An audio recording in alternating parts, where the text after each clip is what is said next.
রূপসী মাইয়ারে তোর কলসির ভেতর কি খাঁটি গরুর দুধ বেচতে এনেছি।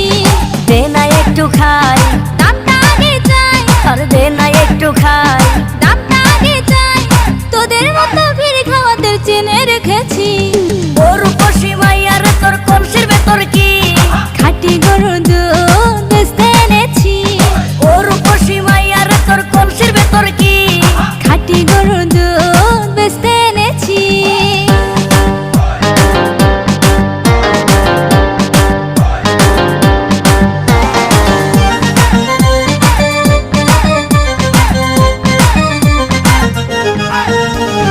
তোর দুধেতে আছে পানি, আমি কিন্তু